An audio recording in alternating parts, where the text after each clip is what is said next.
J'aurais aimé avoir un peu plus de temps pour préparer cette réunion. Le conseil s'est réuni mercredi, donc pour mettre un petit peu en place l'ordre du jour de cette journée. Alors, on va la faire à la bonne franquette, on est entre nous, spontanément. Hein, on est d'accord. C'est la journée de rentrée, c'est le plus important, c'est de se retrouver, de discuter, de se voir qu'on est encore, merci, en bonne santé, d'avoir des pensées pour les absents, ceux qui n'ont pas pu venir.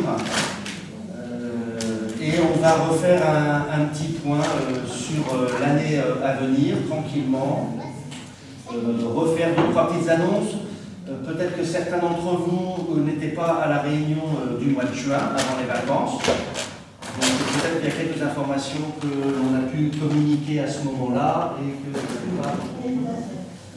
Merci aussi de votre ponctualité. Vous êtes plus à l'heure que moi, donc ça c'est sympa. Mais ça vous donne le temps d'aller prendre un café, de discuter entre vous. La journée devrait être relativement light. Après ce petit mot d'accueil, on évoquera les uns et les autres. On pourra donner des nouvelles de certains que nous avons pu voir peut-être pendant les vacances ou qu'on a eu au téléphone. Je pense que nous ferons un retour sur un Pélé un petit peu plus particulier. Ce n'est pas notre Pélé habituel à Lourdes, mais c'était l'invitation que nous vous avions lancée pour le 15 août. Voilà, vous savez que le 15 août, traditionnellement, a lieu une grande fête mariale à la basilique Notre-Dame de Longpont. Donc certains d'entre nous se sont rendus sur place, on aura l'occasion d'en parler tout à l'heure. Ensuite, on refera un survol du calendrier 2022-2023 de l'hospitalité. Un petit mot, alors je ne sais pas si Jean-Jacques voudrait être un peu bavard ou pas, mais sur l'aspect plus financier, parce que, encore une fois, notre action est menée par notre cœur, mais tout ce qui est avec le cœur dans un monde dans lequel nous vivons, hein, on est séculier avant tout, et ben, l'argent a aussi sa place. Oui, en fin de matinée, je vous présenterai, mais alors très rapidement, parce que je n'ai pas encore beaucoup d'informations du pèlerinage à venir de 2023. J'espère qu'à ce moment-là, le nouveau directeur des pèlerinages sera arrivé, puisque aujourd'hui nous avons la joie d'accueillir le Père Bizogo, qui viendra et qui célébrera l'Eucharistie. Après ceci, eh ben, le Père Bizogo présidera l'Eucharistie. Ensuite, on aura droit au verre de l'amitié et nous partagerons le repas avec ce que l'on a ramené de chez nous. Et tranquillement, après, là on n'aura pas de stress, puisqu'encore une fois la charge de cette journée n'est pas aussi importante que lorsque l'on prépare le Pélé. On parlera de nos activités à venir d'ici la fin de l'année en tout cas. Et je vous parlerai un petit peu du fonctionnement et de la vie de l'hospitalité. Nous évoquons avec le conseil, nous avons évoqué dans notre dernière réunion quelques points, voilà, que l'on aimerait partager avec vous. Et ben, je vous invite à partager d'ores et déjà les nouvelles que vous pouvez avoir des uns et des autres que vous avez rencontrés, ou que vous avez eu au téléphone, ou avec qui vous avez échangé épistolairement. La parole est ouverte. Les périodes d'été, c'est toujours des périodes, voilà, on se sépare, on s'oublie un peu, mais on ne s'oublie pas trop finalement, puisqu'on arrive à rester en contact. Il y en a qui ont la chance de partir en vacances, d'autres qui restent sur le département pendant les congés. Voilà, ça fait partie de la vie et de la vie sociale, de la vie humaine et de la vie aussi de notre famille hospitalité. Pour vous, j'ai reçu ma nouvelle lettre de mission, je suis reparti pour 3 ans.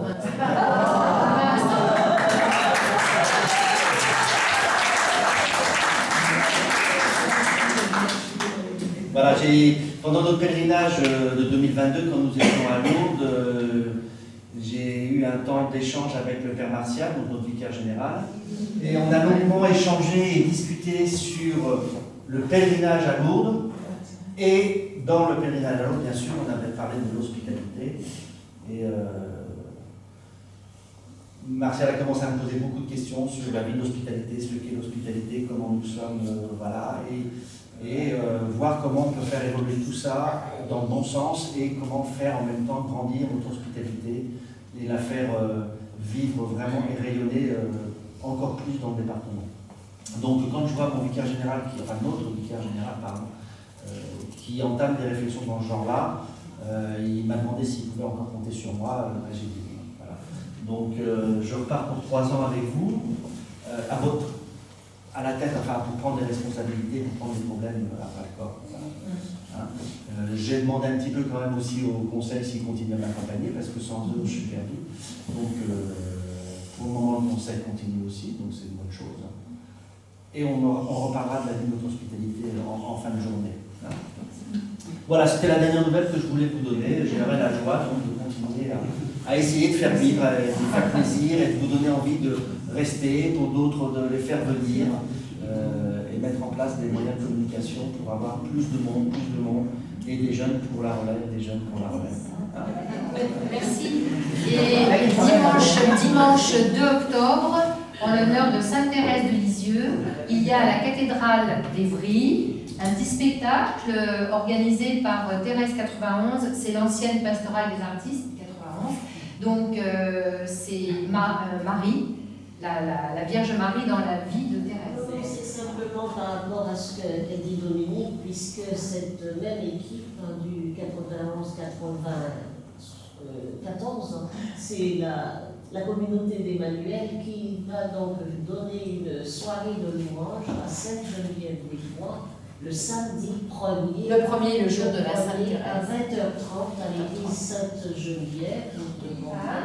Alors, à 20h30, donc si quelques personnes peuvent venir, ça serait... D'accord. Ah oui, à Sainte-Geneviève. Je sais que le secteur de Savigny-Viry ou la paroisse de Savigny commence... Il y a les 90 ans de Sainte-Thérèse à Savigny-sur-Orge. Il y a plein de festivités. Ça va durer, je crois, un mois ou des choses comme ça. Enfin, ça va durer un certain temps. Et son secteur ou sa paroisse, voisine en tout cas, organise des festivités en l'honneur de Sainte-Thérèse. Entre autres avec un concert de Natacha Saint-Pierre, qui vient à l'église Sainte-Thérèse de Savigny-sur-Orge, il reste en train des places. C'est comme ça. Je vous en fais la pub, ça m'a coûté rien. Le mercredi 12 octobre. C'est le mercredi 12 octobre. Oui, alors, comme je vous l'expliquais tout à l'heure, nous avons vécu, enfin certains d'entre nous ont vécu un nouveau pèlerinage, ou en tout cas a fait présence visible de l'hospitalité au moment du 15 août à Longpont-sur-Orge. Par contre, là, je vais vous montrer des photos avec certains d'entre nous, et j'invite ceux qui étaient présents à parler de cette journée, de cet après-midi. Non, c'était une journée complète, je ne sais plus, dans l'après-midi. Voilà. Que vous avez pu vivre, bien sûr, sous la houlette et la présidence bienveillante de notre évêque. Mais je vous invite, Liliane, ou toi, puisque tu étais là, pour nous raconter un peu le déroulement de la journée. Et du coup, je suis allée et on était 5 ou 6 et on les a pris en photo voilà, avec nos copines là. Et puis, voilà. Alors, vous ne reconnaissez pas les visages parce que la qualité de ma photo n'est pas géniale. Vous avez Alain, vous avez Liliane. Oui. Alors, Liliane vous expliquera pourquoi elle a une chasuble bleu, ça sera intéressant. Il y a Jacqueline. Je ne sais pas qui c'est pas la femme d'Alain qui est là. Oui, c'est l'épouse de... Et après, je ne reconnais pas. Moi, je suis derrière Voilà. Là, on voit un peu mieux donc notre chère Liliane. Tu peux expliquer, Liliane, pourquoi tu es tout en bleu? Alors, oui, parce que c'est vrai que je m'étais engagée pour faire partie du service de sécurité. Voilà, c'est pour ça que je suis en bleu. Et je vous félicite parce que vous êtes bien meilleur communicateur que moi. Je vois que vous avez tous vos badges de l'hospitalité, c'est ça? Nous étions un petit groupe. Ce pèlerinage de Longpont, avec ou sans hospitalité, est toujours un moment très fort pour le diocèse, parce qu'il y a beaucoup de personnes d'ailleurs qui viennent, pas uniquement de Longpont et des environs. Et c'est vrai qu'il y a donc un temps de confession, donc juste avant les prêtres se réunissent dans l'église, dans la basilique, pour les confessions. Et après, donc, c'est ce pèlerinage à travers le parc, et c'est un très beau parc et avec un parcours extraordinaire. Et on n'entend personne suffire, parce que quand même, il y a des moments assez... Il y a une petite montée qui n'est pas toujours simple. Et le fait que c'est scandé de chants et du rosaire, donc finalement, ça se passe agréablement. Et quand on revient à la basilique, on n'a même pas eu l'impression d'avoir marché autant. Et c'est ce qui est fabuleux. Et il y avait énormément de monde. Une fois qu'on revient à la cathédrale, c'est la messe. Et c'est pareil, alors là aussi, l'évêque, c'est là où on se rend bien compte de cette équipe pastorale, et je crois que le diocèse d'Évry, au niveau pastoral, je parle des prêtres et de l'évêque, c'est vrai que cette équipe est en train de prendre un autre virage dans la proximité, ne serait-ce que les mots que disent actuellement le Monseigneur Pansard, je les trouve autrement. Parce qu'ils parlent beaucoup de cette proximité et ils font dans l'Assemblée, et c'est pareil, ce chapelet est cité par tous les prêtres et lui-même, il se considère comme un prêtre parmi les prêtres. Et ça, c'est très agréable, et voilà, on vient et on a une messe extraordinaire. La basilique n'a jamais assez de place pour tout le monde. Mais comme c'est pareil, les portes restent ouvertes et les gens peuvent s'installer dehors et entendre les mots tout ce qui se passe. Donc vous avez bien compris le système, il y a toute une procession dans le parc autour de la basilique. De Marie. Voilà, avec le chapelet en portant Notre-Dame de Bonne-Garde. Pour ceux qui ne sont pas en capacité de suivre ce chapelet dans le parc, le chapelet est dit aussi dans la basilique pendant ce temps-là. Donc tout le monde profite des prières à Marie. Et après, il y a le retour, comme l'a très bien expliqué Liliane, il y a le retour dans la basilique et la messe est célébrée. Voilà, donc je crois que c'était sympa que l'hospitalité soit présente, visible. Au départ, c'était Alain qui portait, donc là. Vous voyez Alain avec le standard et Frédéric. Et donc, voilà, il était en tête de la procession, si bien que tout le monde a bien vu. Et finalement, il y avait beaucoup, c'est une assemblée, mais c'est une messe tellement recueillie que finalement, on est plus en prière, mais tout le monde est vu. Et c'est ça qui est fabuleux. Voilà, on est là vraiment pour prier Marie, et c'est Marie, c'est la fête de la Vierge, et vous voyez bien que Alain est bien visible. Au milieu de tout le monde, voilà. Il fait sa petite pub. Alors on était d'autant plus visible que Alain nous a expliqué mercredi soir que la bannière de la basilique de Lompont, vous savez qu'on avait emmené une fois à Lourdes, on avait nos deux bannières à Lourdes, n'a pas été sortie. A priori, elle serait en mauvais état, ou les gens ont peur de l'abîmer plus qu'elle n'est déjà abîmée.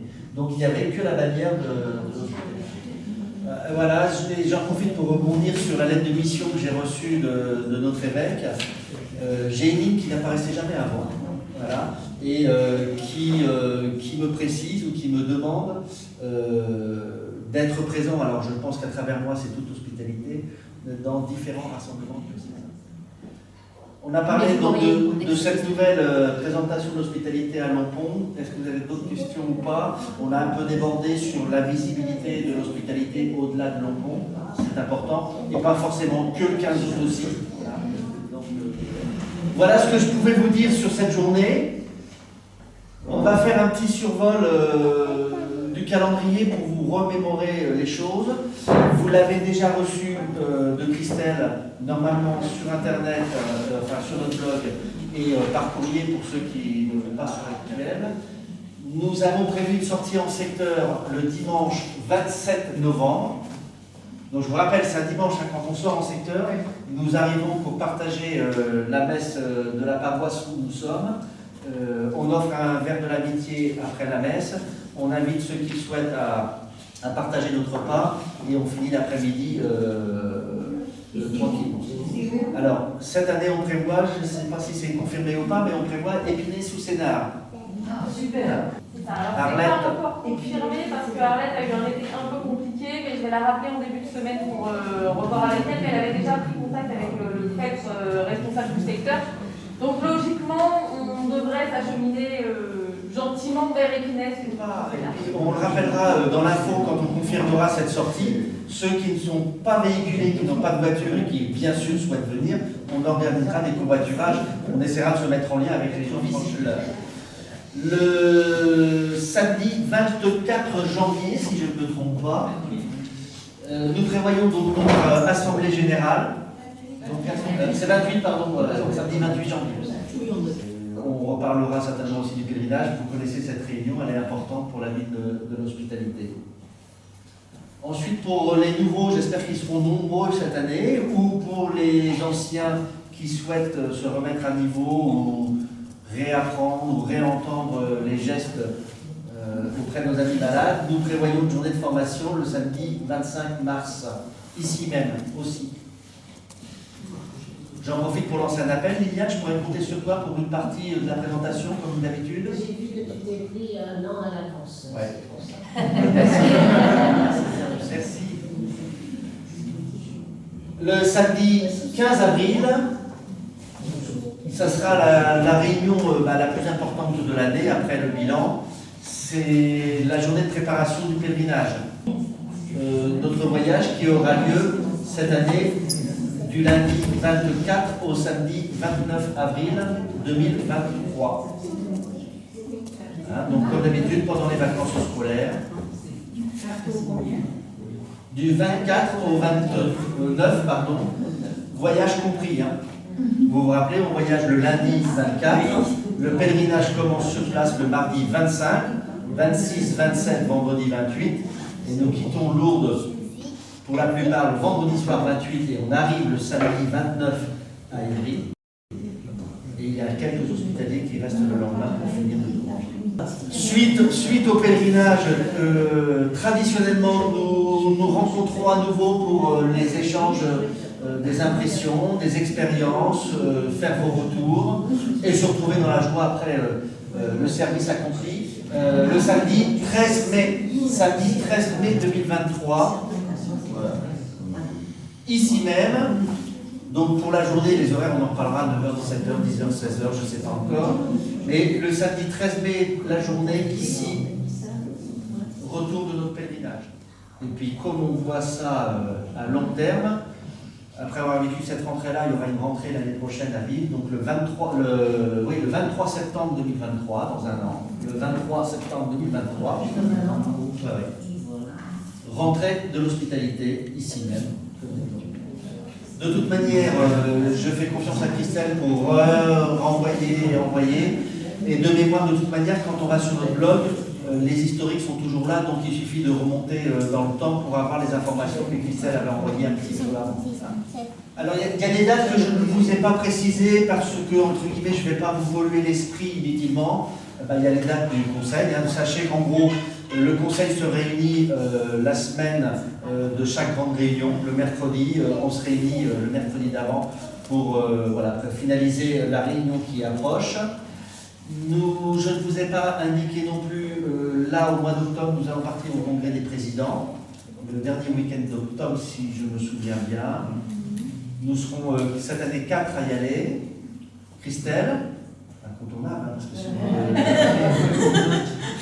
j'écris beaucoup moins vite et beaucoup moins bien clair. Monique, notre présidente honoraire, parce que cette année dans le conseil, il y a Arnaud qui nous accompagne aussi. Et Arnaud, ça lui fera beaucoup bien, vous nous aviez accompagné à oui, c'était formidable. Et voilà. Et puis Arnaud, ça fera du bien pour lui, parce que vous savez que tout au long de l'année, quand nous, on dort sur nos deux oreilles, Arnaud est toujours vigilant, est toujours prêt à confier, vous savez, les brillards, les couchettes pour les TGV, aux pèlerinages qui partent tout au long de l'année. Il est toujours présent pour accueillir les pèlerinages, leur donner le matériel, et quand ils reviennent, il est toujours là aussi pour récupérer. Encore merci pour ça, Arnaud.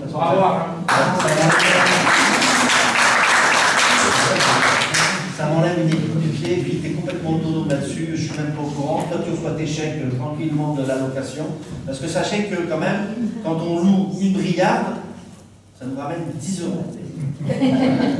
Non, mais il faut le savoir, il ne faut pas croire qu'on gagne des milliers et des cents là-dessus. Et j'aimerais bien, parce que c'est pas pour moi, c'est pour l'hospitalité. Mais voilà, donc Arnaud, par cette fonction-là et ce service qu'il rend au sein de l'hospitalité, est amené à rencontrer plein de gens de notre hospitalité. Et ben, ça lui fera du bien d'aller faire un peu la fête et de travailler avec les gens et de retrouver ces gens-là dans d'autres circonstances. Et voilà, je suis content d'emmener. Ça, c'est super. C'est où déjà? Ça sera à Angers cette année. Angers, d'accord. Voilà. Et en gros, ça se passe sur 3 jours. Avec des tables rondes, il y a des invités, des intervenants. Cette année, on en reparlera tout à l'heure, il y aura certainement le nouveau recteur qui sera là. On échange sur nos expériences. Il y a aussi, c'est le temps de l'Assemblée Générale des Présidents, puisque donc, ici, Hospitalité, nous sommes une association. Bon, les diocésaines, mais nous sommes une association. Mais les présidents d'hospitalité francophones, donc il y a les Belges, il y a les Canadiens, il y a plein de gens, ont créé une association pour avoir une parole et un répondant vis-à-vis des sanctuaires, entre autres. Et donc, on a un président des présidents, qui s'appelle Alain Mati, qui est le président de l'hospitalité de Laval, de la Mayenne, et qui est médecin en plus. Et donc, comme nous sommes une association, nous aussi, on fait notre assemblée générale et on y a le bilan moral, le bilan financier, etc. On a un trésorier. Et puis, il y a un conseil qui, généralement, est composé d'un président de chaque province de France. Vous savez, les provinces ecclésiastiques. Voilà, donc ça sera l'occasion pour moi de rencontrer à nouveau nos amis présidents, ceux avec qui on est en pèlerinage, comme je vous le rappelle régulièrement. C'est important de bien se connaître pour que tout se passe au mieux. Est-ce que vous avez des questions sur ce calendrier? Aussi, il y a des choses plus terre à terre. Un mot sur les finances de l'hospitalité. La dépense principale, c'est toujours ici l'allocation du bureau à l'étage et la jouissance. Grâce à ça, on a la jouissance gratuite des salles à chaque fois qu'on se réunit. Qu'est-ce qu'on a d'autre comme dépense? Quand on paye impôt à droite, à gauche, c'est nous qui payons, bien sûr. Je vous rassure encore une fois, je suis bénévole, je ne suis pas payé ni par l'hospitalité ni par le diocèse, je suis avec vous. Lorsque l'on part, et je le redis encore, c'est important, lorsque l'on part en congrès, là je viens de vous parler du congrès des présidents, l'hospitalité ne prend pas en charge nos repas. D'accord? Il faut que les choses soient claires. On s'est mis d'accord pour dire que si on était resté chez nous bien au chaud parce qu'on n'est pas président ou il n'y a pas à ce congrès, j'aurais payé ma nourriture pour mon week-end. Je me serais acheté ma bouffe en gros, pour parler trivialement. Donc il n'y a pas de raison que parce que je m'en vais, je me fasse rincer par l'hospitalité. Donc on rembourse une partie du coût du pèlerinage à Jean-Jacques et ça rentre dans le positif.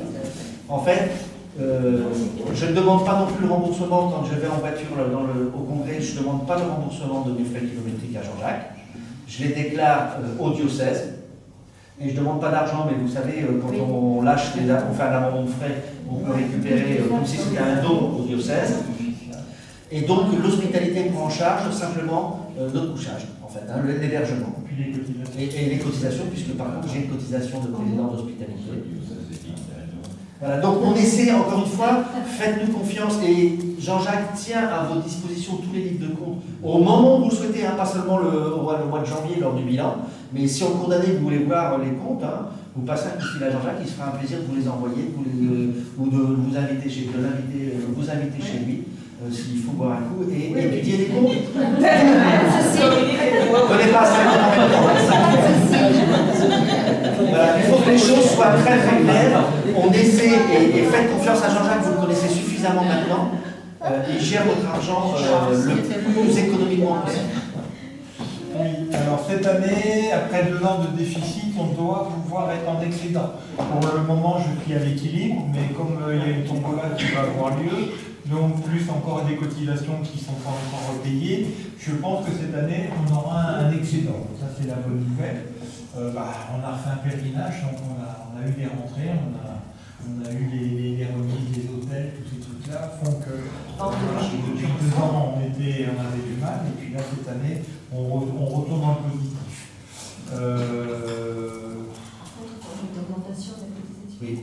Oui, on va augmenter les cotisations à partir de l'année prochaine. On va garder à 10 € la cotisation basse pour ceux qui n'ont pas beaucoup de sous et qui sont étudiants. On va garder à 30 € la cotisation haute pour ceux qui donnent 30 € tous les ans, ça reste pareil. Par contre, à 18 € la cotisation normale, on va la passer à 20 € et la cotisation couple à 24, on va la passer à 25. Voilà, pour faire un petit effort. Mais bon, de toute façon, les cotisations, c'est pas ce qui vous ramène le plus d'argent, puisque on n'est pas trop nombreux à payer. Les malades ne payent pas de cotisation, il n'y a que les hospitaliers. Donc, c'est pas une grosse recette.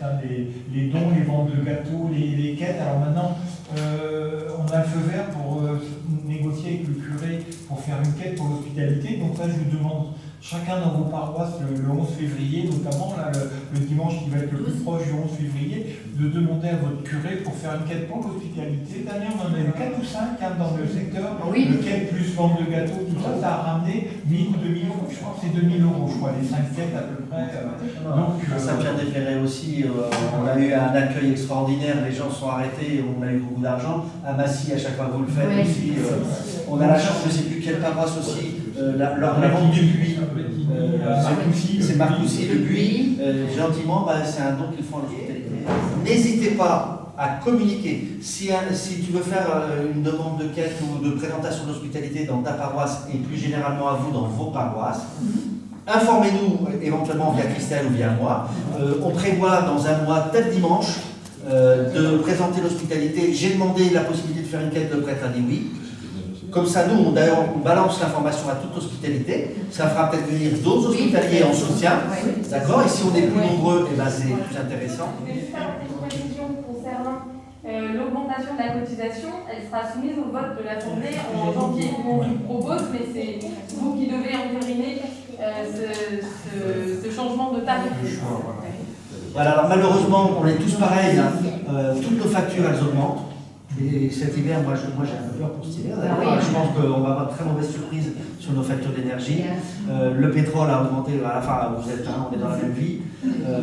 Par contre, nos charges ici augmentent un peu. Alors on ne voulait pas mettre un grand coup de bambou, ça ne sert à rien non plus. Et si vraiment, encore une fois, je vous le dis, c'est la base de nos cotisations. Si vous ne pouvez pas augmenter, n'augmentez pas, on ne va pas vous en vouloir. Mais si vous ne pouvez pas, il ne faut pas que ça vous empêche en disant je ne peux plus être à l'hospitalité. On est bien d'accord. Et par contre, si vous avez la chance de pouvoir toujours être plus généreux et faire un don à l'hospitalité en plus de la cotisation, ne vous gênez pas. Mais de toute manière, moi mon travail c'est surtout de faire en sorte que les comptes soient à l'équilibre. Et donc chaque année quand on va à Lourdes, Olivier me dit combien on peut aider de personnes. C'est vraiment en fonction des recettes, voilà. Donc si on a 1000 euros de recettes, on aidera pour 1000 euros. Si on a 2000 euros de recettes, on aidera pour 2000. Et plus on a d'argent, plus on peut en aider du monde. Encore une fois, rien ne va dans notre poche. C'est vraiment pour la vie de l'hospitalité. Sachez qu'avec la crise Covid que l'on a vécue, j'ai pu négocier ici avec l'association qui gère ce lieu. Ils ont gelé le loyer pendant 2 ans. C'est la 2e année où on n'a pas eu d'augmentation.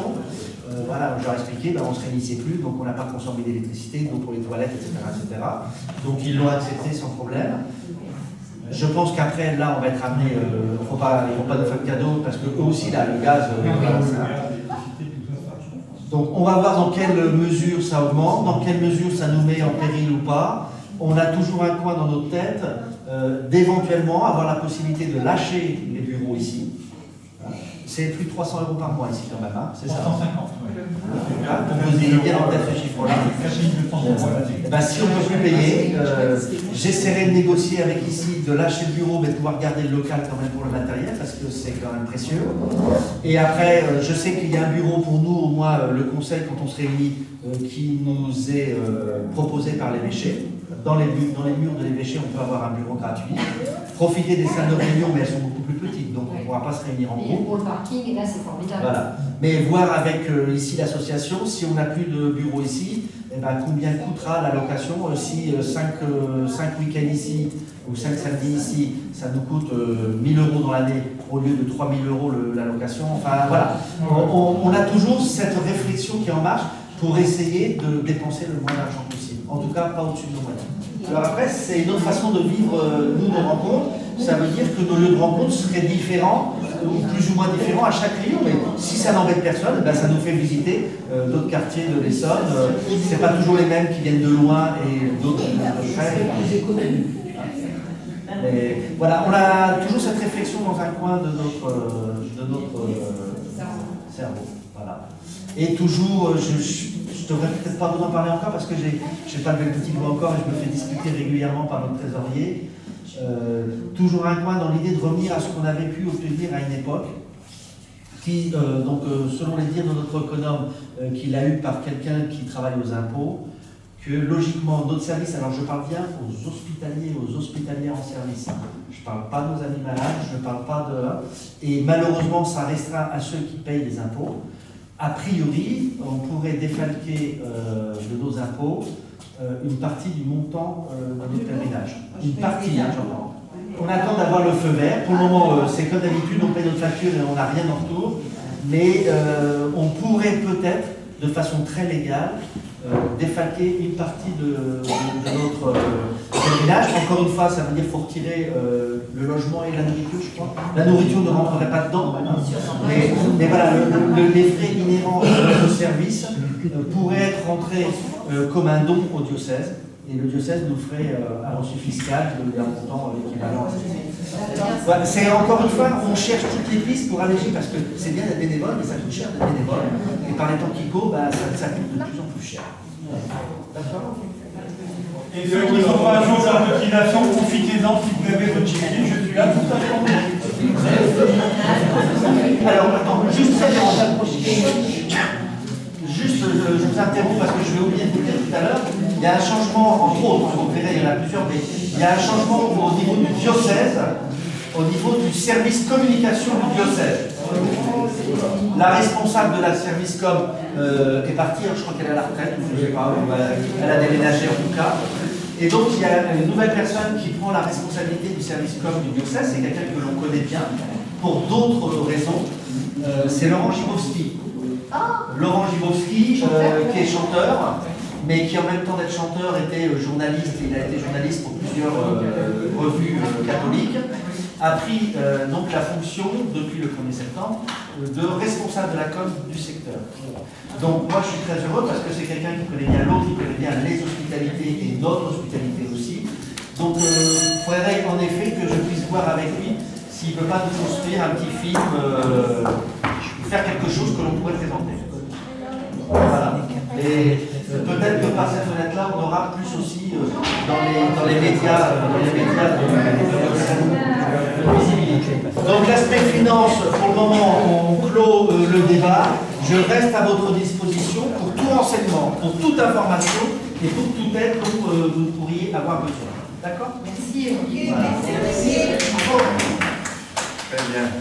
Olivier. Emmanuel a la joie de venir nous rencontrer. Il n'a pas beaucoup de temps malheureusement parce que c'est les débuts, c'est les rentrées, c'est les reprises. Comme je vous l'ai expliqué, c'est le début de cette grande période de fête de Sainte-Thérèse là-bas à Savigny-sur-Orge. Je te laisse prendre la parole. Voilà, très bien, merci Olivier. Bonjour à chacune et à chacun. Voilà. Donc, comme Olivier vous a dit, je m'appelle donc le Père Emmanuel Bizogo. Je suis actuellement à Savigny, c'est à côté, Savigny-sur-Orge. Voilà. Et je suis prêtre du diocèse. Il y a certains peut-être qui me connaissent, parce que j'ai déjà été dans plusieurs paroisses dans le diocèse. J'ai été aussi à la cathédrale d'Évry, où j'ai passé 7 ans comme responsable de la cathédrale. Et puis j'ai été à Corbeil et Essonne aussi. J'ai été du côté d'Orsay aussi. Ah mais voilà, Corbeil, voilà. J'étais à Draveil. En tout cas, j'ai été dans plusieurs paroisses dans le diocèse. Ça fait presque 30 ans que je suis dans le diocèse. Vous êtes un jeune prêtre. C'est un jeune prêtre. Vous n'avez pas fait complètement frère et Madrid. Vous ne voyez pas que c'est vieux là? Vous n'avez jamais été aumônier de l'hospitalité? Non, alors, donc je suis dans l'équipe diocésaine des pèlerinages depuis 3 ans maintenant, où j'accompagnais jusque-là comme prêtre l'équipe au niveau spirituel, l'équipe. Et depuis le mois de septembre, l'évêque m'a demandé d'être le responsable, c'est-à-dire le directeur des pèlerinages. Voilà, donc depuis le 1er septembre, voilà. Donc délégué et directeur des pèlerinages, parce que Françoise avait appris dans sa retraite. Voilà. Et comme il ne trouvait pas une autre personne, il dit: ah tiens, j'ai une personne là, qui n'a rien à faire. Voilà.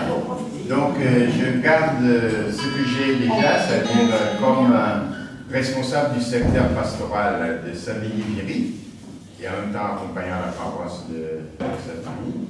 Et donc aussi je prends les pèlerinages comme directeur de pèlerinage.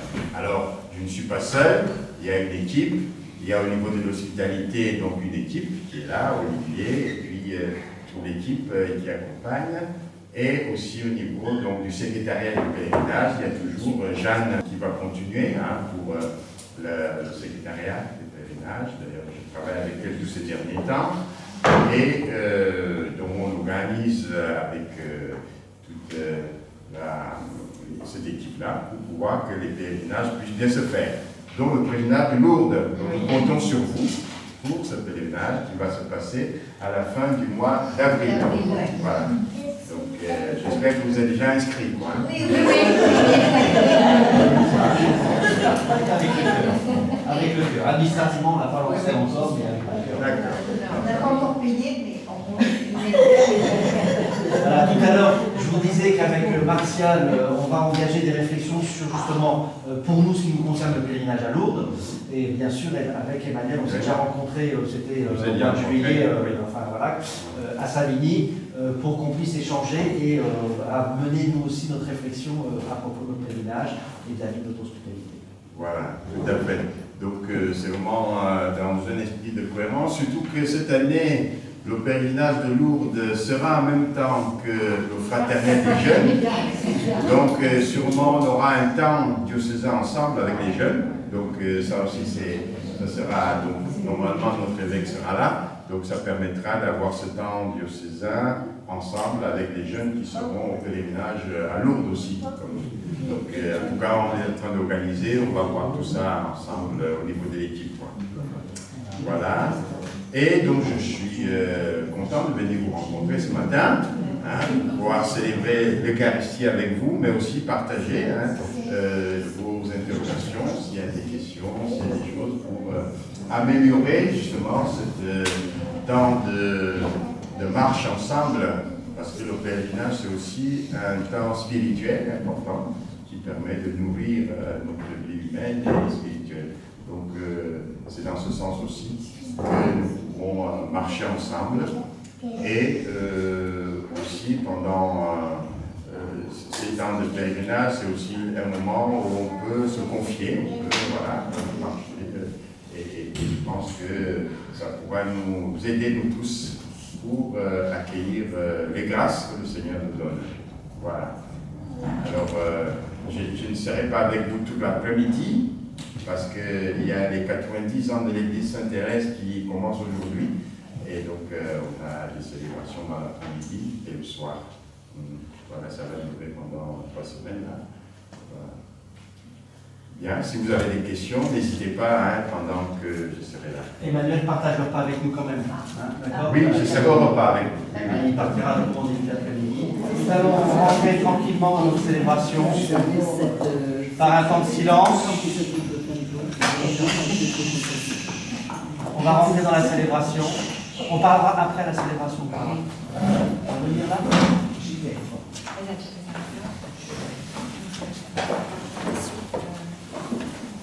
Voilà, vous connaissez tous le refrain « Dieu nous accueille en sa maison ». Oui. Dieu nous accueille dans sa maison, Dieu nous invite à son festin, jour d'allégresse et jour de joie. Alléluia. Oh, quelle joie quand on m'a dit, approchons-nous de sa maison, dans la cité du Dieu vivant. Dieu nous accueille dans sa maison, Dieu nous invite à son festin, jour d'allégresse et jour de joie. Alléluia. Au nom du Père et du Fils et du Saint-Esprit, Amen. le Seigneur soit avec vous. Et avec votre esprit. Frères et sœurs, rassemblons-nous pour célébrer cette Eucharistie, pour présenter notre année pastorale comme hospitalité au Seigneur, qui bénisse la mission que le Seigneur confie à chacune d'entre nous, qui bénisse cette année avec le diocèse qui termine son synode avec les décrets des synodes que nous recevrons le 8 octobre prochain, avec nos engagements dans les lieux où nous sommes, que ce soit dans les paroisses, dans les équipes, dans l'hospitalité, que le Seigneur lui-même nous apporte ces grâces nécessaires pour sa mission. Et c'est lui qui nous précède dans la mission. Il est toujours devant nous. Nous pouvons le suivre au début de cette Eucharistie. Demandons-lui de nous accorder la force de son pardon. Je confesse à Dieu Tout-Puissant, je reconnais devant mes frères et sœurs que j'ai péché en pensée, en parole, par action et par omission. Oui, j'ai vraiment péché. C'est pourquoi je supplie la Bienheureuse Vierge Marie, les anges et tous les saints, et vous aussi, mes frères et sœurs, de prier pour moi, le Seigneur notre Dieu. Dieu Tout-Puissant nous fasse miséricorde et qui nous pardonne nos péchés et nous conduise à la vie éternelle. Amen. Seigneur, prends pitié de nous. Seigneur, prends pitié de nous. Ô Christ, prends pitié de nous. Ô Christ, prends pitié de nous. Seigneur, prends pitié de nous. Seigneur, prends pitié de nous.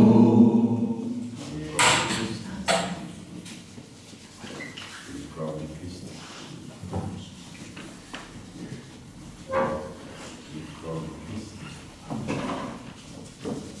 Le corps du Christ. Le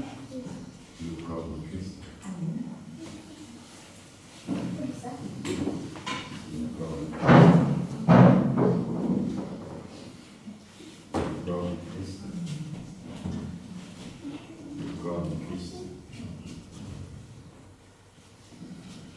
Le corps du Christ. Le corps du Christ.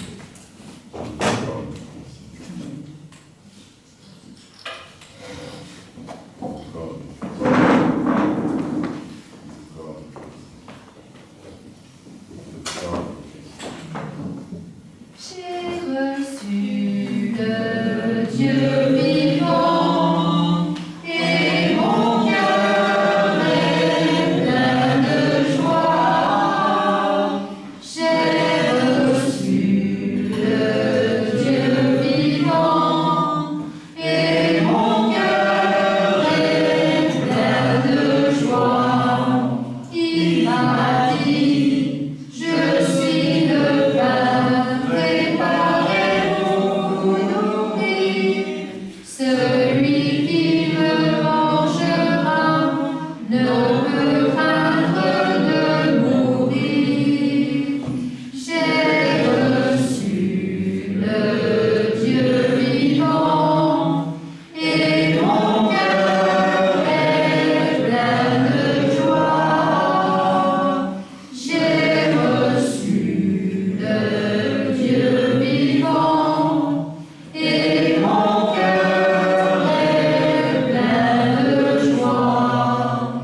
Il m'a dit, je suis le sel, loin duquel vient le mûrir. Celui qui s'attache à moi portera beaucoup de fruits. J'ai reçu le Dieu vivant et mon cœur est plein de joie.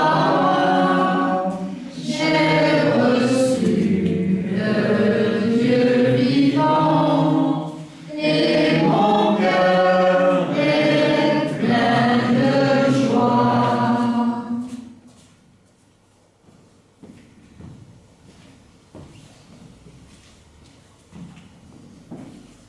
Le Seigneur soit avec vous. Et avec votre esprit. Ensemble, prions. Dans ta bonté, Seigneur, fais que ton aide soutienne toujours ceux que tu as nourris de tes sacrements, afin qu'ils puissent, dans ce mystère et par toute leur vie, recueillir les fruits de la rédemption. Par le Christ, notre Seigneur et notre Dieu, qui vit et règne avec toi en l'unité du Saint-Esprit, Dieu pour les siècles des siècles. Amen. Le Seigneur soit avec vous. Et avec votre esprit. Que Dieu Tout-Puissant vous bénisse, le Père, le Fils et le Saint-Esprit. Amen. Allez dans la paix et la joie du Christ. Nous rendons grâce à Dieu. Chantez Marie. Je vous Salut Marie, comblée de grâce, le Seigneur est avec vous. Vous êtes bénie entre toutes les femmes, et Jésus, votre enfant, est béni. Sainte Marie, Mère de Dieu, priez pour nous, pauvres pécheurs, maintenant et à l'heure de la mort. Amen, Amen, Alléluia. Merci Emmanuel. Ô Marie conçue sans péché, Priez pour nous qui avons recours à vous. Sainte Bernadette, Priez pour nous. Voilà, un grand merci Emmanuel d'avoir présidé cette célébration. Ça nous met en joie à chaque fois qu'on se réunit de pouvoir partager l'Eucharistie. C'est grâce à toi aujourd'hui. Nous sommes heureux de t'accueillir. On va maintenant partager le verre de l'amitié. Cet après-midi, il va être relativement léger, ne vous inquiétez pas. Je ne pense pas que vous aurez le temps de vous endormir. Je vais vous dire 2 mots sur le pèlerinage à venir. Il y a vraiment 2 mots parce que je n'ai pas plus de connaissances que ça à l'heure actuelle. Et puis, je voudrais qu'on parle un petit peu de la vie propre de l'hospitalité. Voilà, des réflexions qui nous sont venues en conseil et lancer des idées. Donc, dans un premier temps, par rapport au pèlerinage donc 2023, vous savez que c'est pas nouveau maintenant, les sanctuaires travaillent leur thème sur 3 ans et que cette année, l'année dernière, cette année, l'année prochaine, 2024, nous avons donc les mots que Marie a prononcés à Bernadette, allez dire aux prêtres que l'on bâtisse ici une chapelle et qu'on y vienne en procession. Cette phrase-là, les sanctuaires l'ont divisée en 3 parties. La première, allez dire aux prêtres, qui était le thème donc, de 2022, même si nous, diocèse d'Évry, on ne s'est pas spécialement basé sur ce thème-là, mais ça c'est encore notre liberté de choix. Cette année, je ne sais pas encore, donc vous avez vu Emmanuel Bizzogo qui est venu partager l'Eucharistie et le repas avec nous. C'est lui donc le nouveau directeur du pèlerinage, c'est avec lui que l'on va travailler sur le futur pèlerinage à Lourdes. Et donc on n'a pas encore discuté de savoir si on va suivre le thème des sanctuaires ou si on prendra le thème, mais il n'y a pas de raison que l'on ne suive pas le thème des sanctuaires. Donc le thème de cette année devrait être que l'on bâtisse, mais comme je l'ai dit, donc ce thème que l'on bâtisse ici une chapelle, donc à Lourdes hein, forcément, n'est pas encore bien défini. J'ai pas encore reçu les documents de Lourdes pour nous aider à notre réflexion et à la construction du pèlerinage. Donc je reste sur cette supposition-là. Vous voyez, en gros, j'ai pas grand-chose à vous dire. Je vous donne le minimum. D'accord ? Ce que je sais, c'est que nous serons logés à l'accueil Notre-Dame, enfin nos amis malades seront logés à l'accueil Notre-Dame, comme d'habitude. Par contre, on ne sera pas du côté des saints comme cette année, mais du côté des saints, donc plus côté hospitalier et non pas côté. J'avais une information de l'étage, mais je crois qu'on sera au 4e étage. Voilà, on sera tout en haut, sous les. Oui, c'est bien et pas bien parce qu'il y a plus de temps l'ascenseur. Ça sera mieux pour aller au 5e, c'est voilà. pas grave. Ça sera mieux pour le. Exactement. Ça veut dire qu'on sera qu'au 4e, c'est ça? Oui. Non, pas tout le temps. En 2023, oui, pendant la durée du pèlerinage, si il n'y a pas de changement, on devrait être au quatrième. Voilà. Ce sont les seules informations dont je dispose à ce jour sur notre pèlerinage à venir. Après, je compte bien sûr, nous comptons tous les uns sur les autres, d'accord, qu'on soit quand même plus nombreux qu'en 2022, pas pour se faire plaisir, mais pour que l'on puisse accompagner plus de malades et de personnes fatiguées que ce qu'on a fait en 2022. Qu'est-ce que je peux vous dire d'autre? Que si tout va bien, mais c'est plus de l'ordre du scoop que de la certitude, nous aurons la moitié des apprentis d'Auteuil avec nous. C'est-à-dire que Marcoussis avec Jean-Paul, ce groupe que vous connaissez bien, lui ne sera pas là, il sera au FRAC, puisque une année ils seront avec nous, une année ils sont au FRAC. Donc c'est sûr que Marcoussis ne sera pas avec nous. Mais par contre, Éric Monté et les apprentis d'Auteuil de Massy, a priori, ont déjà mis des contacts pour qu'ils nous accompagnent l'année prochaine. Il faut savoir qu'à Massy, généralement, les apprentis sont plus âgés. Donc ils ne viennent pas au FRAC avec les lycéens. Donc on devrait avoir une partie des apprentis d'Auteuil. Et on devrait avoir, je l'espère, je suis en contact avec le responsable des serments d'autel de la cathédrale, qui je crois est plus ou moins en passe, où il travaille avec aussi le diocèse au niveau des serments d'autel, qui m'a demandé beaucoup de précisions et des détails sur le pèlerinage à Lourdes, parce qu'il envisagerait de venir avec des serments d'autel. Donc ça ferait un groupe de jeunes en plus. Alors, il ne serait pas au service de l'hospitalité, il ne viendrait pas avec l'hospitalité à proprement dite, il viendrait avec le diocèse, mais ça permettrait d'avoir une approche, d'abord d'avoir des célébrations avec plus de serments d'autel que d'habitude, donc ça peut être que sympa, mais en plus de profiter de leur présence pour qu'ils aient une approche du monde des malades, ou des malades en fauteuil ou en chaise bleue, et peut-être susciter des vocations plus tard, ou donner envie à certains de servir. Alors ça devrait être quelque chose, ça serait concret dans leur expérience, parce qu'ils étaient partis 50 à Rome, oui. Ils sont arrivés tout près du pape, ils ont pu sentir le bas de son. Simplement, il y a eu une ou deux qui ont approché le pape, et en réalité, ils sont revenus absolument regonflés de ce voyage. Et avant que justement la mayonnaise tombe, ça serait bien de pouvoir les mobiliser.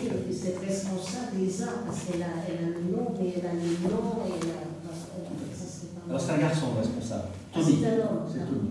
Bon, alors c'est vrai. Donc voilà. Et puis un temps fort, d'abord c'est toujours motivant pour des jeunes. De se retrouver en groupe, que ce soit à Rome ou que ce soit à Lourdes, peut-être que certains d'entre eux n'ont jamais fait Lourdes, et je le pense. Donc c'est leur montrer une autre ambiance, une autre vie, une autre forme de pèlerinage aussi. Voilà, donc on est en train de travailler, entre guillemets, sur ce dossier-là, pour, alors non pas avoir plus de jeunes, mais on va profiter de la présence de ces jeunes pour s'en servir comme bras, et encore une fois, ça sera faire un pont entre les jeunes et l'hospitalité. Parmi les apprentis orphelins d'Auteuil de Marcoussis, il y en a deux que vous connaissez, comment il s'appelle, Adrien et puis Brice, qui ont demandé le baptême, qui l'ont fait, ont été baptisés, communion et confirmation. Wow. Quand on peut remercier la grâce de Dieu. Exactement, la Sainte Vierge à l'œuvre. Alors que les parents ne sont pas du tout branchés, ils sont même contre. Mais Jean-Paul a été très très efficace. Et il me semble que la rencontre de Dieu se fait quand la personne est. Dès que tu as une petite ouverture, certainement, tout à fait. Sans gouffre, sans gouffre. Comme toute rencontre. Et que ce soit une ouverture. On fait plein de rencontres, il y a des rencontres qui ne portent pas leur fruit. On profitera du FRAC malgré tout. Non pas pour avoir des bras ou récupérer du monde, mais là encore il s'agit de faire un lien entre les jeunes Lourdes et les malades à Lourdes. Donc certainement on refera, comme il y a quelques années, 4 ou 5 ans, je ne sais plus, la mémoire me fait un peu des mots, une célébration diocésaine avec les fratos. Rappelez-vous, il y a une année, on a fait ça au moment du sacrement de réconciliation. Voilà, qui est un moment qui touche forcément. Une petite lumière quand ils allaient se confesser, les jeunes. Voilà. Et à la fin, la farandole avec l'évêque. Donc là encore, eh ben, ça sera l'occasion de faire église, alors église en Essonne, mais sur Lourdes, et peut-être de créer des liens, de créer des vocations, de faire prendre conscience que, d'enlever des peurs si jamais des gens ont des peurs. Voilà un petit peu comment se profile ce pèlerinage. Dans l'absolu, il n'est pas prévu pour le moment de changement notable sur le mode de transport. Il n'est pas prévu de changement notable sur le programme. On aura les grands incontournables de nos pèlerinages à l'eau. Donc le programme, je ne vous présente pas parce qu'il n'est pas établi encore. On va attaquer nos premières réunions de préparation avec le diocèse, donc avec le Père Emmanuel, fin octobre et novembre. Qu'est-ce que j'ai d'autre? Alors donc, voilà, et vous l'avez vu tout à l'heure, donc tout va bien. Nous avons un nouveau responsable, enfin directeur de pèlerinage ici en Essonne. Ensuite, je vous rappelle quand même que depuis le 1er septembre, très officiellement, nous avons un nouveau recteur au sanctuaire, c'est plus le Père Olivier Ripato-Puma, mais le Père Michel Leban. Nous aurons, comme je l'ai rappelé ce matin, nous avons le congrès des présidents fin octobre. Je pense qu'on aura la joie de faire sa connaissance. Ça paraît incontournable. Il sera invité au congrès pour nous rencontrer et nous parler. Inspecteur des impôts, oh là là. Il y a de très beaux métiers. C'est comme Mathieu, hein, il a arrêté l'argent pour rentrer au service de l'Église. Tout à fait. Tout à fait. Mais je pense que Mathieu s'était plus enrichi sur le dos de ses contemporains avec l'État français, je pense pas. Je profite ensuite pour vous rappeler qu'il y a un nouvel évêque à Tarbello aussi. D'accord. Donc voilà, le Père Jean-Marc Micas, qui remplace Monseigneur Olivier Brouvet. Ça fait déjà 1 an ou 1 an et demi que Monseigneur Brouvet avait cessé ses fonctions. On attendait la nomination d'un évêque par le pape. Ben voilà. Donc là aussi, c'est une personne que je ne connais pas du tout, je n'ai jamais eu l'occasion de rencontrer. Sera-t-il arrangé au mois d'octobre? On verra bien. A priori, je pense qu'il n'y a pas de raison. Le recteur est plus important dans un premier temps, mais au fur et à mesure, peut-être qu'on aura l'occasion de rencontrer cet évêque. Et puis, je crois que voilà, c'est tout le pèlerinage est lourd. Toujours pas de questions? Alors, on va en venir sur plus la vie de l'hospitalité. Et aujourd'hui, encore une fois, on va être confronté à un problème de renouvellement au conseil. Parce qu'on vieillit. Parce que, alors moi non, je ne peux pas vieillir. Enfin, si, je vieillis comme tout le monde, mais moi, je n'ai pas le choix pour le moment. Mais il y en a qui sont en fonction depuis très longtemps. Et d'être en fonction trop longtemps, vous le savez tous, dans vos propres expériences associatives ou autres, on s'émousse, on se fatigue, on est moins, peut-être, on a moins la pêche, on a moins d'idées neuves. Et moi, je pense qu'un jour ou l'autre, il n'y aura plus, non, moi je m'en vais. Alain, donc, c'est confirmé, ça c'est officiel, donc cesse sa fonction au sein du Conseil à la fin de l'année, on va dire au mois de janvier, quand on va renouveler, lui, il ne se représente pas, c'est tout. D'accord? Par contre, là encore, il nous a redit que s'il n'y a personne pour prendre sa succession lors du pèlerinage, il acceptera les 5 jours de pèlerinage de reprendre sa responsabilité ou sa fonction, en tout cas, pour mener à bien les processus. D'accord? Mais ça veut dire aussi qu'il faut qu'on soit capable de trouver quelqu'un. Et donc voilà, Alain se propose de former un successeur. Donc il faut en profiter. De la même façon, et c'est pas un scoop, Maria souhaite cesser ses fonctions de responsable de séminaire. Elle souhaite arrêter, mais par contre, elle continuera pour former et accompagner la personne pour apprendre sa place. Donc je relance un appel, et n'hésitez pas, parce qu'on n'est pas très très nombreux aujourd'hui, à le relayer. Le conseil a besoin de 109. Pareil, Christelle aimerait bien avoir quelqu'un pour travailler avec elle. Alors, juste pour la partie secrétariat, je pense, pas pour tout le reste. Pas pour le reste. Il ne faut pas imposer le reste. Mais voilà, en effet, vous savez tous, Christelle fait un nombre de choses incalculables. Et encore, vous ne voyez que la partie émergée et externe, c'est-à-dire celle de l'hospitalité. Voilà.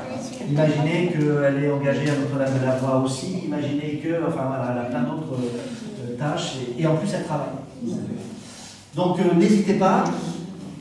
On voudrait lancer une réflexion dans le sens où, quand j'appelle certains d'entre vous à venir au conseil, si vous le souhaitez, c'est pas pour forcément faire ça, ou ça, ou ça, ou ça. On a réfléchi, actuellement, et vous l'avez vu au pèlerinage, on n'a pas ce qu'on appelle le responsable hospitalier intérieur. Et nous est venu à l'esprit, surtout à celle de Christelle, de dire, mais est-ce qu'on avait besoin d'un responsable hospitalier sur le plateau, alors qu'il y avait 6 hospitaliers au service? On pouvait dire que Christine, qui s'occupait des hospitalières, elle pouvait s'occuper des hospitaliers aussi, et puis finalement, je ne sais même pas si elle s'en est occupée, et les 6 hommes étaient assez grands pour être pris en charge et se prendre en charge. Il n'y a pas besoin d'un chef, enfin, c'était pas un chef, c'est pas des chefs encore une fois, mais de quelqu'un qui a une vision un peu supérieure pour dispatcher. Aujourd'hui, j'allais dire, on ne peut pas se payer le luxe d'avoir une personne pour gérer la fonction de 6 autres personnes. Oui. Mais, donc revoir revoir le conseil dans sa totalité, dans sa globalité. C'est-à-dire qu'on vient tous au conseil pour réfléchir, pour mettre en place des axes que l'on voudrait mettre en route, mais pas forcément parce que je suis responsable de ci, responsable de ça ou responsable de ça. Après, il y a la fonction pour les dossiers malades, ça c'est sûr que malheureusement c'est un incontournable. Il faut quand même une personne qui vraiment centralise et qui soit responsable. Éventuellement pour l'extérieur, mais après je crois que pour le reste, et le trésorier bien sûr. Voilà. Mais l'important c'est qu'on soit plusieurs à pouvoir réfléchir ensemble, et pas seulement 7, 8 préétablis. Donc je relance un appel pour travailler en binôme, ou pour au moins participer à la réflexion et à une part de responsabilité de la vie de l'hospitalité. Ça, c'est une première chose. Et de cette première chose, parce qu'il y a des gros mots, j'ose pas dire, alors on va glisser sur une autre réflexion qu'on voudrait mener. Faut la prendre avec la plus grande simplicité du monde. C'est voir la réalité en face. C'est accepter les faits. Aujourd'hui, quand on se regarde, on voit le nombre de cheveux blancs. D'accord? Alors, ouais, c'est pas méchant ce que je veux dire, mais même moi je commence, même si ça commence par là-bas, mais c'est en train de remonter. Mais notre hospitalité, et c'est pas nouveau, elle vieillit. Elle est même plus qu'en train de vieillir, elle est vieillissante. C'est pas un mal, parce que l'âge apporte l'expérience, et les vieux, les anciens, c'est l'expérience. Par contre, pour le service physique, ça devient plus compliqué. Donc il faut vraiment qu'on lance, et ça, les mecs m'attendent au tournant, et puis j'essaierai de mettre les outils en face, mais il faut qu'on fasse de la pub, il faut qu'on fasse de la pub, il faut qu'on fasse de la com pour faire venir des plus jeunes, il faut faire venir des plus jeunes. Moi, je mettrais dans la balance, si on veut faire venir des plus jeunes, il ne faut pas que le PLI coûte aussi cher que les plus jeunes. Parce que si une famille veut venir à 3 ou 4, 4 fois 450 balles, il faut les sortir. Si des plus jeunes veulent venir, ben, les familles n'ont pas forcément les moyens. Donc moi, je mettrais ça dans la balance vis-à-vis des déchets. Là, il va falloir aider. Ça, c'est clair, net et précis, au moins les plus jeunes. Donc ça, c'est une première chose. Sur le fait que l'on vieillisse, comment je peux le dire? Ça n'implique pas, on n'a pas dans l'idée de dire on ne veut plus des vieux. Avec beaucoup de respect quand je dis ça, d'accord, encore une fois. Ou des anciens, si vous préférez. C'est vrai qu'on n'est plus aveugle, on est non-voyant et compagnie, donc il faut dire. Ou alors l'âge d'or. Je crois que maintenant il faut dire l'âge d'or. C'est pas qu'on n'en veut plus. Surtout pas. Par contre, je sais que c'est forcément, et on s'en rend compte tous, un passage difficile en disant, à se dire, je ne peux plus servir. Mais, enfin, même si je ne suis pas malade, donc il est hors de question que je vienne comme malade. On comprend tous ça, hein, que ce mécanisme, ça passe pas. Donc, vous savez qu'on a la solution de proposer des services légers hein, aux personnes qui viennent servir en tant qu'hospitaliers et qui peuvent être au plus près des malades. On a des services légers à proposer, mais il n'y a pas non plus 50 000 places de services légers. Quand on a fait le tour des cartes postales, quand on a fait le tour de je ne sais plus quoi, voilà, ben, il reste encore du monde, entre guillemets, à caser pour donner une fonction et une mission pendant le période. Donc on voudrait lancer une réflexion avec des anciens pour trouver, pas une solution parce qu'il n'y a pas de problème, hein, mais pour trouver des idées ou une idée comment occuper, comment rendre un service d'hospitalier, c'est-à-dire s'inscrire toujours comme hospitalier, non pas venir avec le diocèse parce que on ne veut plus de vous, ni comme malade, mais comme hospitalier, mais ne pouvant pas servir. Mais comment vous pouvez vivre? Alors je vous dis vous encore parce que je ne me sens pas intégré, mais je m'intégrerai dans quelques années, ne vous inquiétez pas. Comment on peut vous faire vivre un pèlerinage vivant, digne, pas de rebut, mais différent. Il faut qu'on arrive à trouver une solution.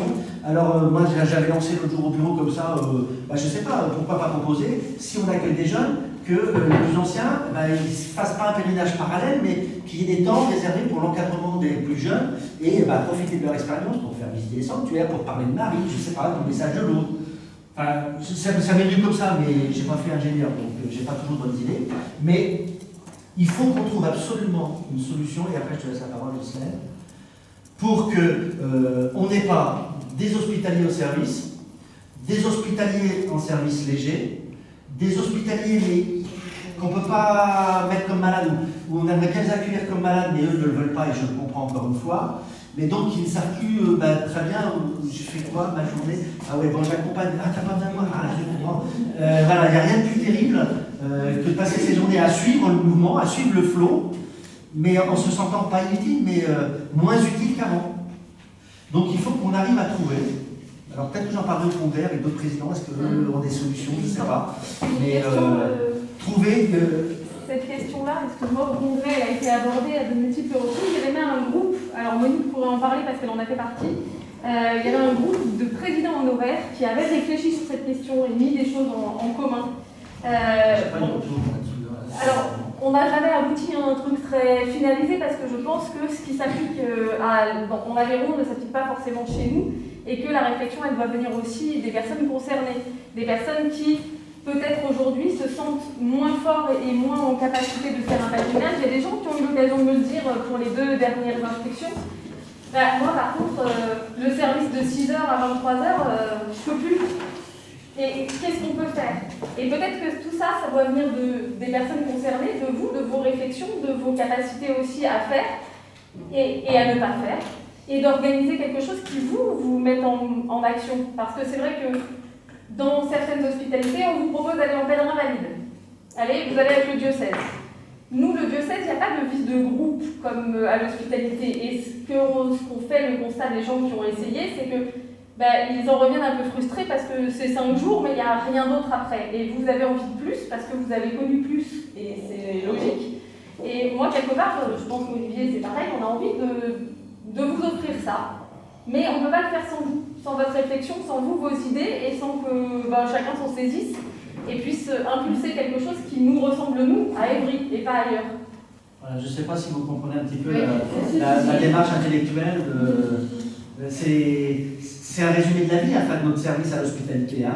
On arrive, on est enfant, machin, on grandit, on est dans la force de l'âge, on se sent invincible, on se sent immortel et compagnie, puis après on décline, c'est la vie, c'est comme ça. Puis à l'hospitalité, il y a une période où on est jeune hospitalier, on apprend, on n'est pas encore très à l'aise, machin. Il y a la période où on est pleinement en service et on peut compter sur tous nos membres. Et puis après, on décline aussi et on peut moins accomplir ce service d'une façon sereine et puis après d'une façon même sécuritaire. Mais pour autant, il ne faut pas mettre au rebut, je veux dire, les plus anciens. Donc il faut qu'on trouve des deux côtés, il faut qu'on trouve des jeunes, il faut qu'on trouve une vie, un pèlerinage vivant aux anciens. Attends, juste parce que Gislaine, ça fait 4 fois que je vous dis attends. Disons que cette année, comme c'était un pèlerinage un peu particulier, moi j'ai été nommée à la pharmacie, donc j'avais un peu plus de temps pour observer. Et j'ai observé qu'il y avait des temps d'attente pour aller à tel sanctuaire où les gens étaient regroupés, où il ne se passait rien. Et j'ai demandé d'ailleurs à Christelle si on pouvait mettre de la musique, mais elle m'a dit que son appareil était absolument out. Donc je pensais peut-être que des personnes qui ne peuvent pas faire un service actif, pourraient animer ces temps-là où il y a de l'attente, où les gens s'ennuient un petit peu. Ça peut être un service assez intéressant de faire parler ceux qui sont là, de faire des petits groupes. Tout à fait, ou même Alain, alors pas Arnaud, mais Alain, là je parle bien d'Alain. mercredi soir, nous disait on a maintenant, vous savez, des salles de détente à chaque bout des couloirs. Oui. Utilisez ces salles pour faire des rencontres entre plus anciens, éventuellement peut-être un accompagnement spirituel avec un diacre, avec un prêtre, mais de vivre encore au sein de l'hospitalité pendant le pèlerinage, mais avec une autre vision parallèle au service. Que cette attente pour descendre au sanctuaire. Ah non, mais il y a toujours des grands temps d'attente. Et là, c'est des gens, des personnes qui sont un peu moins valides, qui pourraient peut-être, si ça leur convient, sur la place. C'est la future présidente. Hein, voilà. Avec Ghislaine, on faisait chanter les gens en attendant qu'on soit tous. Tout ce qu'on vient de dire, ça passe par le rajeunissement des équipes hospitalières. Parce que c'est vrai que l'âge moyen est élevé, il va l'être de plus en plus si on ne fait rien. Et je rejoins tout à fait ce que tu disais à l'instant, c'est que si on a des jeunes pour pousser les fauteuils, les brancards, etc., pour faire les services en chambre, il y a des vieux, comme moi, qu'est-ce qu'ils vont faire effectivement dans ce genre de gens qui sont regroupés, les accompagner, mais aussi, il y a des gens parfois qui ne vont pas en profession, qui sont en possession, qui sont en chambre, qui sont tout seuls, qui s'emmerdent. Oui.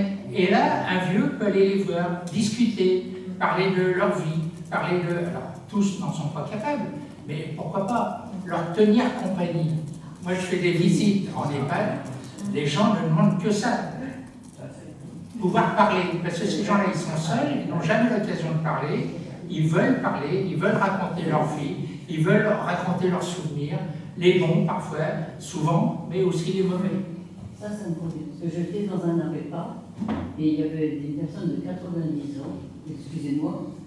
Et c'est pas le mot, hein, il n'y a pas de problème. Le grand bonheur, c'était prendre une douche à cette personne, ça lui fait pas de souci.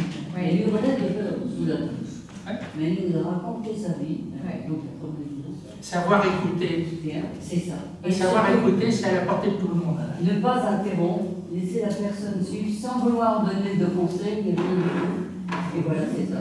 Ni conseil, ni jugement. C'est un truc génial. Mais ça passe par le rajeunissement des...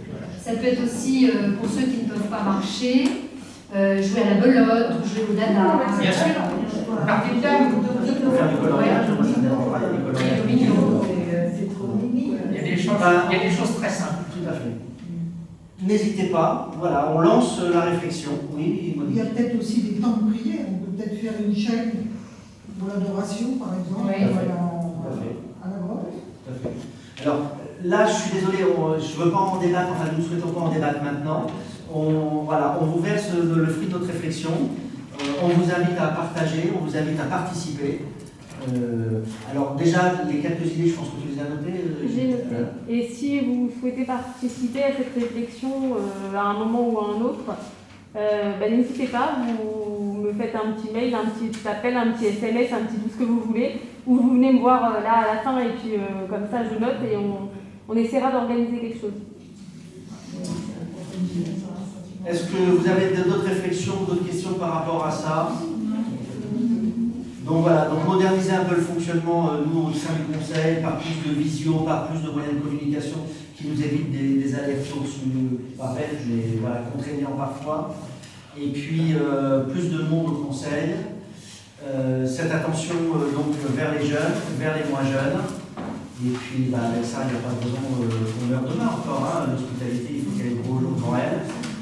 D'autant plus, comme je l'ai dit ce matin et que je vous le répète, suite à mon entretien avec Martial, le vicaire général, qui a l'air de vraiment rouler à 200% pour le pèlerinage à l'eau, on devrait pouvoir obtenir des moyens. L'évêque n'est pas contre l'eau non plus, mais. Et puis on a le père Emmanuel Bizot avec il est bien. Il est bien. Ça fait 3 interlocuteurs qui, j'espère, nous apporteront des solutions ou de l'aide si on avait besoin. Ça, c'était une chose dont je voulais vous parler. Et il y a une autre chose que l'on voudrait évoquer avec vous. On parlait des anciens, on parlait de ceux qui vieillissent. Et il y en a une autre qui vieillit tranquillement aussi, ou qui mûrit, on va dire ça. C'est l'hospitalité elle-même. D'accord? Alors, l'an de grâce 1994, sous la houlette de Monseigneur Aguilot, l'hospitalité diocésaine a été créée. Nous sommes en 2022, mais nous sommes fin 2022. 2024 va bientôt arriver. On ne va pas mettre entre parenthèses 2023, mais ça veut dire que les 30 ans de l'hospitalité approchent à l'horizon. Et donc, 30 ans, il faut qu'on les fête, certainement. On avait fait les 20 ans déjà, mais à 30, c'est 10 de plus, donc il ne faut pas qu'on loupe le virage. Ça veut dire qu'il faut peut-être d'ores et déjà commencer. Alors, ce n'est pas dans les priorités, mais c'est un travail de plus à envisager. Que faisons-nous pour nos 30 ans? Mais en gros, là aussi, appel à ceux qui ont envie de commencer à travailler sur la réflexion pour notre anniversaire. Quoi, quand, comment est-ce qu'on le fait en 2 fois parce que Christelle nous rappelait que pour les 20 ans, on ne l'a pas fait en 2014, mais on l'a fait en 2015, parce qu'on l'a fait pour le 20e pèlerinage de l'hospitalité. L'hospitalité a été officiellement créée fin 1994, pardon, tu m'arrêtes si je me trompe, j'étais pas a pris son indépendance car elle existait déjà de Corbeil dans l'hospitalité de Versailles. Mais le premier pèlerinage, forcément, a eu lieu en 1994. Donc en 2015, on a fait les 20 ans. Là, on se disait, les 30 ans, pourquoi pas réellement respecter la date de la création et de l'indépendance, entre guillemets, de l'hospitalité, et donc prévoir ça sur fin 2024. Alors après, peut-être que selon la période, c'est le froid, c'est l'hiver, on ne pourra pas tout faire, c'est à réfléchir. Mais ceux qui souhaitent participer à cette réflexion, on fait quoi? Est-ce qu'on organise un voyage? Est-ce que c'est quelque chose, quand on sera à Lourdes, rappelez-vous, pour les 20 ans, on avait fait les grottes de l'Étaram, comme une activité exceptionnelle pour fêter ça. Est-ce qu'on peut envisager un autre truc exceptionnel à Lourdes? À réfléchir comment on envisage les 30 ans de l'hospitalité, 2024 ou 2025, quoi que, comment. Voilà. Donc là encore, Christelle est à votre écoute, à votre disposition pour recueillir vos noms. Les coordonnées, je pense qu'on les a. Pour les 10 ans, on avait fait à Milieu-sur-Seine, on avait fait un loto et un petit livret avec un mot de Monseigneur Aguilot, notamment. Et pour les 20 ans, donc on avait fait les grottes de l'Étaram à Lourdes et effectivement aux apprentis au Falaise d'Auteuil. Je ne sais plus où, à Poilon, je ne me souviens plus, mais enfin on avait fait une grande fête. Encore une fois, quand, quoi, comment, avec qui, c'est l'occasion de rappeler nos anciens, des anciens, enfin, voilà, il va falloir qu'on aille dans les archives. On aussi, là, c'est vrai, quand il y a une grande messe. Ça me paraît incontournable voilà, qu'on le fasse sans messe. L'hospitalité, est-ce qu'on a mis tous les évêques qu'on connus, alors du Bosque et Bansard, enfin, voilà, toutes les folies sont possibles. C'est le deuxième chantier qu'il faut qu'on mette en route dès maintenant pour ne pas se tromper. Ceux qui souhaitent participer à cette démarche, vous êtes les bienvenus. Donc voilà en gros ce qu'on souhaitait vous partager sur la vie d'hospitalité. Vous l'avez compris, recrutement, rajeunissement, on peut faire de l'humour, recyclage et avenir de l'hospitalité dans son anniversaire et dans ses responsables. Voilà, accepter de prendre des responsabilités, de donner un peu de temps. Et plus nombreux on est, moins c'est contraignant, je vous le promets. Voilà. Bien voilà, je vous avais promis que normalement ça se terminerait vers 16h. Il est 15h45, je crois que c'est Christelle a encore un mot à nous dire. Est-ce que par rapport à tout ça, vous avez des questions, des remarques, des réflexions ou quoi que ce soit à ajouter? Non, tout va bien. Alors, moi je viens avec ça, mais c'est juste pour vous montrer le format. C'est le format A5. Vous savez, on vous a distribué l'année dernière, l'année d'avant, celle encore d'avant, des publicités qu'on met dans les églises, donc les affiches, les petits triptyques, etc. Alors, on a eu fait des choses sous ce format-là, mais ce qu'on a fait comme ça, là récemment avec Olivier, c'est qu'en fait, on n'a pas de publicité intemporelle. C'est-à-dire que notre publicité, c'est forcément marqué dessus que c'est pèlerinage 2022 ponctuel. Ce qui est embêtant quand vous faites une rencontre en paroisse, par exemple, en octobre, et que les publicités, elles sortent en janvier. Là, vous n'avez rien à remettre. Alors l'idée, c'est que, du coup, sur ce format-là, on aimerait créer une publicité qui soit intemporelle, avec un petit bulletin d'adhésion, un petit papillon à renvoyer, enfin quelque chose d'un peu intemporel, avec les infos principales de ce que c'est l'hospitalité, combien de fois on se rencontre, etc. Et là, maintenant, j'ai créé pas mal de pubs, moi, en partant de ce qu'avaient fait Monique et Jordi et d'autres encore avant moi. Mais pour cette petite nouveauté, j'ai besoin de vous. Donc bon, vous avez donné plein d'idées récemment, hein, là, aujourd'hui. Mais j'ai encore besoin de vous. Donc s'il y a 2 ou 3 personnes qui veulent réfléchir avec moi sur la question, réfléchir un peu à qu'est-ce qu'on met, qu'est-ce que vous auriez aimé trouver sur ce petit dépliant en arrivant au fond de votre église ou à un forum ou je ne sais pas. Et puis qu'on puisse revoir la mise en page tous ensemble et avancer un petit peu là-dessus pour qu'ils sortent et que ça soit intemporel et qu'après, à chaque réunion, si vous voulez en récupérer une dizaine et distribuer autour de vous, il n'y a pas de question de date et il n'est pas figé dans le temps, on pourra les garder pendant 3, 4, 5 ans où il n'y a pas de souci. Dans 5 ans, je serai plus président. Oui, bon, 3 ans, j'ai compris, 3 ans. Christelle vient de parler des forums, ça pourrait être l'occasion, l'hospitalité dans des différentes villes, et de parler aux gens de l'hospitalité. On pourrait le faire. Mais après, il faut qu'on soit plusieurs à faire, parce que je ne pourrais pas faire tous les forums tous les week-ends ou 3 fois un petit groupe dans chaque ville. Tout à fait. Et voilà, donc ceux qui sont intéressés, vous venez me voir, je prends vos noms et puis on commence à bosser là-dessus et à réfléchir. C'est tout pour moi, merci. Mes chers amis, moi j'ai plus rien à vous dire, en tout cas si, merci d'être venus. C'est sympa, ça fait plaisir de se revoir. Merci à ceux qui viennent de loin, parce qu'on a quand même ici, il est encore là. On a un Parisien, mais je ne vois plus Michel. Michel est là. Il est là. On a Loiretain, Loiretiste, Loiretain. Voilà. Hein, Patrick, on a le plaisir de le revoir, c'est cool. Et puis, je ne sais pas, après vous venez des 4 coins du sol. Donc, merci à vous tous de vous être déplacés. Voilà.